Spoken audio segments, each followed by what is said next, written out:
We're also meeting with the surveyor. We're going to do an insurance survey today. When we checked with our insurance agent, it's not necessary yet. We've not even owned the But he boat said 2 it's a years. good to have it since we're out. Yeah, So since we're out, somebody may want it in the next year or two. So now we have it, yeah, and then we can just hand it over. So, yeah. but it's actually our first insurance survey ever that we've done. We've either not owned boats long enough or nobody's asked for it. Yeah. So the 50, I was surprised nobody asked for it. we 'cause had it over 7 years. Yeah, and Yeah. nobody ever asked. Yeah. So So we'll go through that today and show you what that's like. Hey there. We are Pat and Alexa, a working couple living full-time aboard our 57 Nordhavn with our fat boat cat, Gilligan. Normally, you'll find us cruising around Mexico, but currently we're hauled out and going to take you along as we get a condition and value survey. Let's get to it. Okay, you guys, today is insurance survey day on Noeta, and I wanted to have Elizabeth here for you because Elizabeth is she'll be doing our insurance survey. Condition and value. What's that? Condition and Is that value. what it's called? Condition and value survey, not Correct. an insurance survey. So we did, of course, do a pre-purchase survey when we bought this boat almost 2 years ago.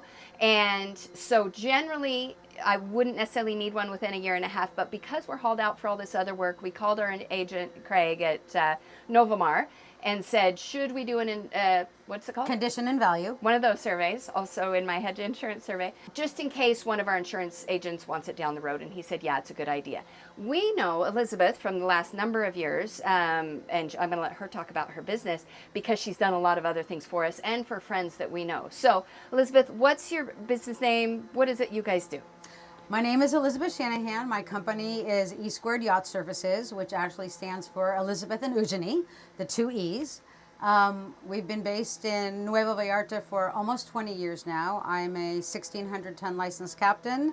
I'm also the only AMS accredited surveyor in mainland Mexico.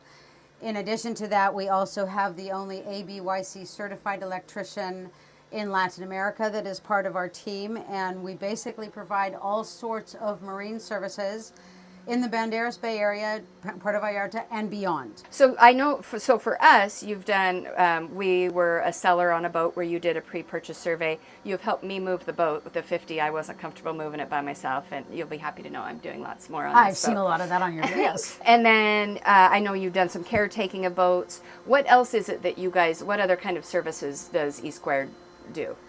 Our main focus is on yacht management, project management. And then now you're based here in Banderas Bay. Do you guys ever travel for work? I travel all over the place. Okay. So let's go back to my not insurance, but the Condition and value. I'll have it. It's a condition and value survey today. What kind of, so how does this work? What kind of tools are you using? What does it look like from point A to point B? The boat is out of the water right now, so we're going to do a structural inspection of the vessel, and I use various tools.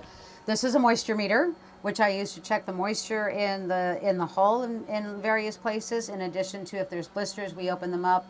I'm not saying there's blisters on this boat, but if there's blisters, we open them up. We try to determine if they're in between the painter and the laminate, because that then determines whether or not we need to open it up and dry them out. And anything over approximately 19% is moisture in the hull.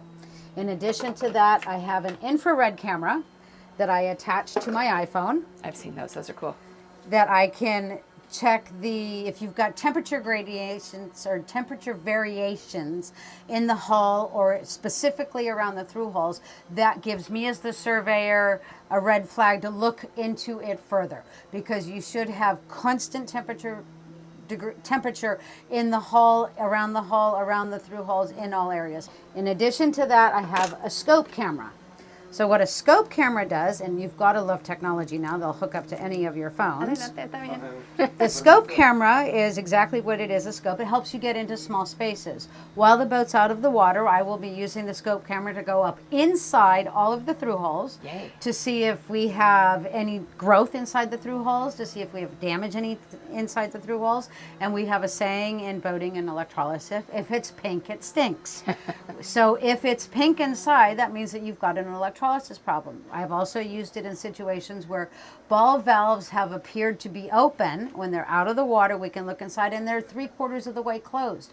Okay, so you start from outside and work in. Is that kind of the plan? In this particular case, we're going to start from the bottom and work in. Okay. Because the boat is out of the water, you're scraping the bottom, you're taking all of your years and years and Yep. years of paint off. Yep. So we'll be documenting through the process of the paint removal, the barrier coat, the new paint, the new smiley face. The new smiley face. All right. Well, then we're going to document this process as we go through it. And if you have any questions, obviously you're going to put those in the comments. I can always ask Elizabeth for later and we can answer those. But let's get this show on the road. Works for me. Hey. I'm going to get one of these cameras, babe. Look, it hooks right to your phone. We've had the Bluetooth ones and we're never consistent. That's growth. Oh, that's a lot of growth. No, that's growth.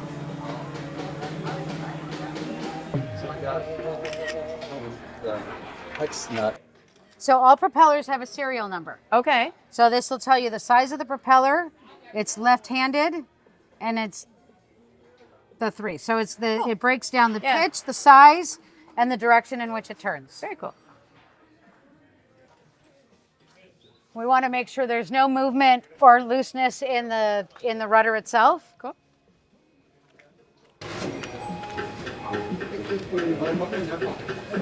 The other thing that we're looking at is there any movement and the condition of the cutlass bearing. So we don't see any flat spots in the cutlass bearing. If a boat sits too long with the weight of the shaft and the cutlass bearing, they have a tendency to have a flat spot in the cutlass bearing. Having 2 zincs on it like this is always a very good idea, because if one is coming to its life end, it'll naturally fall off on its own, and then you've got the next one on there. And if you don't know what a zinc is for, a zinc is sacrificial metal. It's the softest metal on the boat. Salt water will conduct electricity, so it's going to look for whatever it can eat. So by having the sacrificial zincs or anodes on the vessel, it's going to eat the zinc before it eats your shaft, before it eats your prop, before it eats your strut. The expensive bits. And while we're hauled out, we're going to replace all of our zincs, whether they're at 60% or... Always an excellent idea when you're hauling out, replace all your zinc, so when you go back in the water, you're starting with a clean slate and a clean log. Gotta have the smiley. Well, yeah. This is a moisture meter that'll tell us how much moisture in the hull. So here we've got 5.7%. Anything below 19%, the hull is dry. 5.8. On the old paint, it's 7.5. It's very dry. It's very good.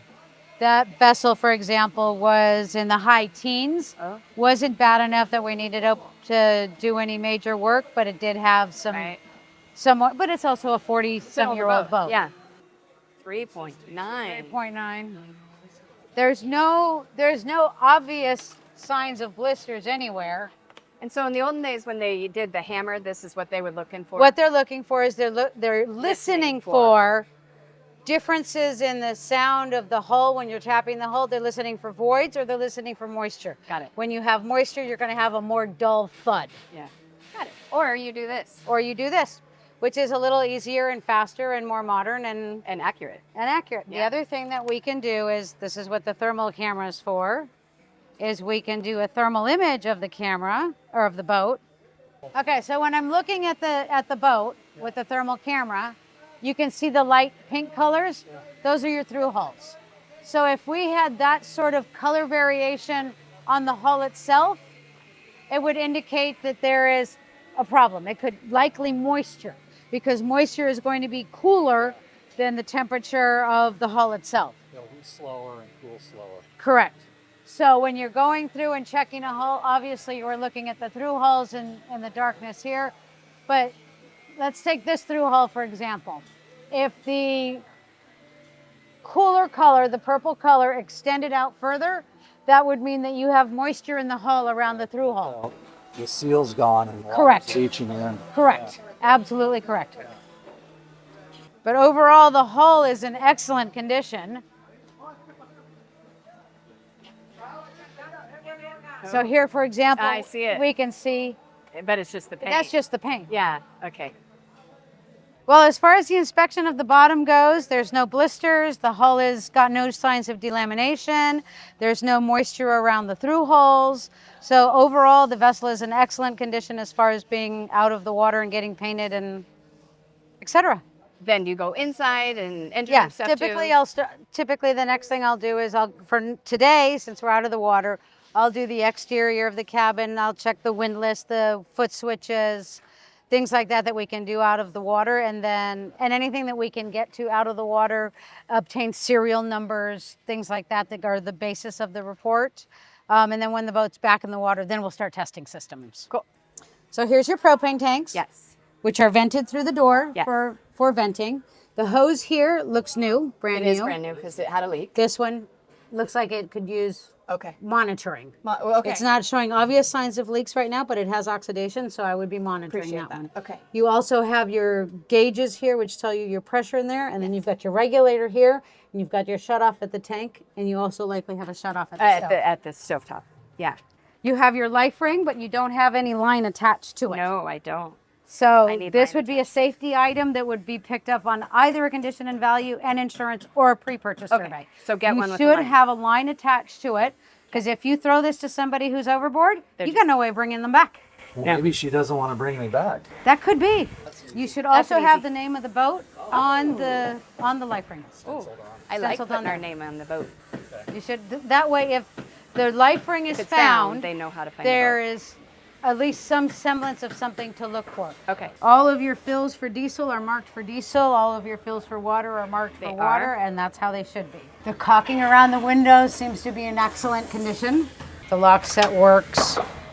The non-skid seems to be in very good shape. Grab bars everywhere. Hand bars are excellent. Storage. Seals are in good condition. Hardware is in good condition and functional. Again, we're looking at the caulking and the sealant around the windows to make sure you don't have any water intrusion in weather, because these vessels are made to be in weather. Yes, they are. And these are your storm windows here. Yes. Deck drains are clear.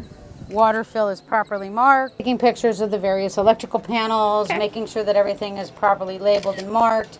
A lot of the things we won't be able to check until the boat's back in the slip. Right. We've got an analog meter here. Mandatory compass. Right now I'm just documenting the various pieces of equipment, a lot of which we'll test when we put the boat back in the water and we sea trial it back to the slip. Okay. You've got your navigation, or your nighttime lights and your daytime lights. Yes. I'm assuming only half of things are plugged in right now. Those will be on. I'm just going to find the right light. There we go. Those are operational. So this is your main electrical panel, Yes. which has your 110 and 240. You've got digital displays for amperage and usage. You're all 12? You don't have 24 volt on here? That's it. No, There's no 25. 24 volt. No, 24. Makes life easy. Okay, There's light light works. The light switch. So we go through and we check all the lights, make sure that the lights are working, whether they're the red for night vision or the white for during the day, 12 volt, 110 volt, whatever the case may be. So we've got analog meters on the generators themselves and also in the pilot house. The hours here in theory should match the hours in the pilot house. Hose clamps, for example, in all locations should be doubled in opposite directions, in which case you have that. Yes, we do. Very good idea to put that there. What was it? The impeller number, impeller size. That's because we spent a long time looking for that impeller not long I ago. didn't know. All right, we are at the end of day 1, and we've done all of the outer water stuff you need to do. We've done all of our out of water stuff. We've done what we could of the rest of the vessel. kind of stuff. So then once we splash, you'll come back and Once you splash, I come back. Typically, I would like to go on the ride over from the shipyard to the slip so that we can do the sea trial portion. And then we can test all of the in-water systems. So we'll do that all the way over, and then you have all this information. You have photos, you have all this stuff, and then what do you do with all that? I take all that information and I have a program called InspectX that is very specifically for marine surveyors. And it's an inventory of the boat, the condition of the vessel, description of the construction, and then in 3 categories: A's, which are urgent; B's, which are monitor; C's, which are typically more aesthetic and not urgent.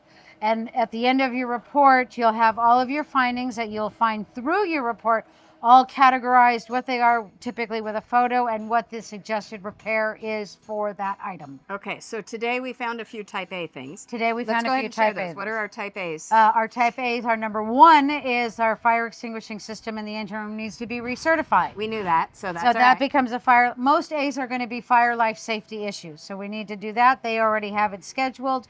When they have it done, anybody who has A's on their report, if they repair those items within 30 days, I will typically come back as a courtesy, update the report with the A's having been repaired and not charge for that. Example, here we have the life ring. 2 things on the life ring. The life ring should have the name of the vessel on it, which it does not. It should also have a line on it.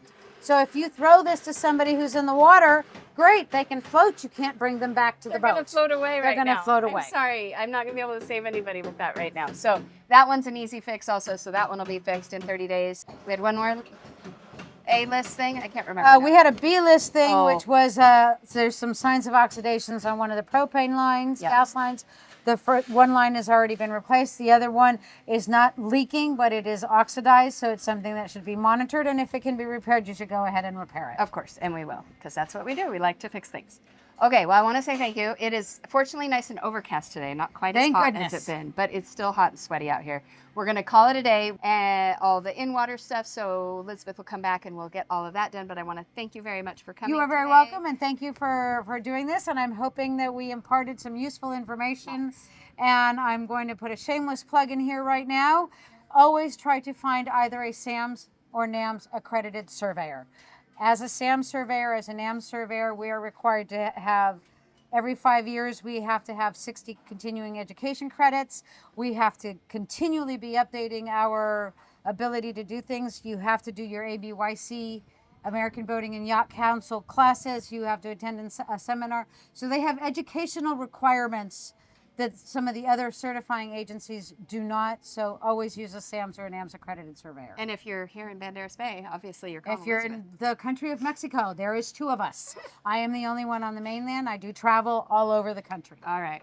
Anyway, I hope you learned a thing or two. If you have any questions about how that went, let me know. I can always shoot them her way. You also have a YouTube channel. I do have a YouTube channel as well, E² Yacht Services. Not a lot of followers. I don't have the experience. Let's get her some.